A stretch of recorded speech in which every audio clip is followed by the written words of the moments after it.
galing sa labas. Kasi may construction dito. So may pumapasok siguro sa akin dito. So kasi sabi ko sa kanya, kapag may drips kasi inside my mouth, nanggagaling sa taas ng ilong ko. Kapag once na nag-reach yun ng throat, bumaba yung kating-kating ang lalamunan ko. So yun. So binigyan niya ako ng puffer. Nakalimutan niyang ibigay yung code doon sa pharmacy para walang bayaran. So sa Monday na lang. Pero okay lang, mag-ano na lang ako yung steam. Just for the record, wala akong hika. Wala akong hika. Anyway, so maraming salamat po sa nagtiyaga sa akin na tumambay for the last 2 hours and 3 minutes. Tama-tama yan. At ako po ay magpapaalam na at magpapahinga. Ang gulat ko sa inyong tatlo, ako kato na target. Teka, basahin ko mga pinagsusulat nyo kasi hindi ko na ito mababasa. Kailan tayo magpa-maruling? I open the platform namin. Piliin ko ang kakantahin.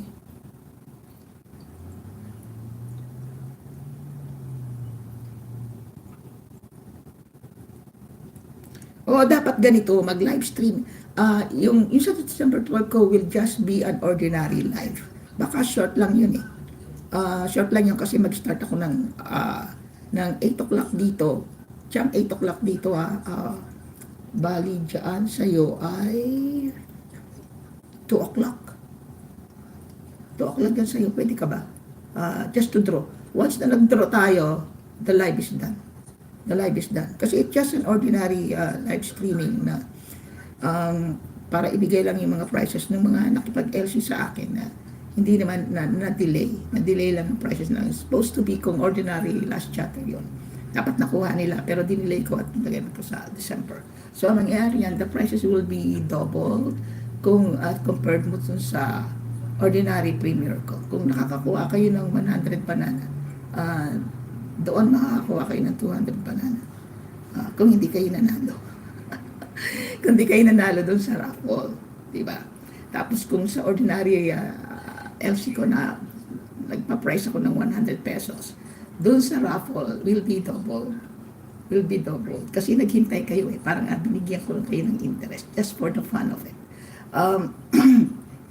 Hindi ko pa nagagawa yung listahan kasi medyo maraming pinagkakaabalan ako.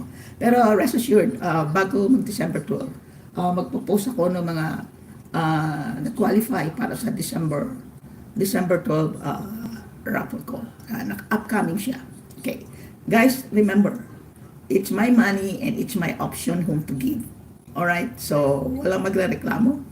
Walang gagawa ng issue. Pera ko, ako ang nakakaalam kung kanino ko ibibigay. Just to make it clear. Pero, dahil ang magra-raffle ay si Chang MC, objective yan. Siya ang magbubunot, hindi ako. Ililista ko lang kung sino yung mga nanalo.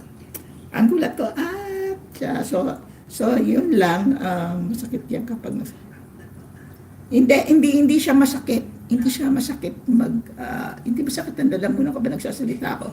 But I had to exert more effort para makapagsalita. Sabi nga sa akin, pahinga mo yung boses mo. Sabi ko, ano yan? Hindi naman ako singer. Mag-end ka na, dami pa tao. Wala pa si Marcos. Yeah. Kailan exactly? December 12, 8 o'clock dito. Pakainin niyo naman ako ng breakfast. And also, it's 9 o'clock p.m. sa Pilipinas. 9 o'clock p.m. sa Pilipinas. Papasukin ko yung pamangking ko, yung taga-GCash, para siya ang maglista kung sakaling wala pa kaming GCash number. So, more or less, yan yung sinweldo ko at yung susweldoin ko pa. Actually, magkakanta ako ng special price kasi yung initial calculation ko na pamimigay ko was only 5K.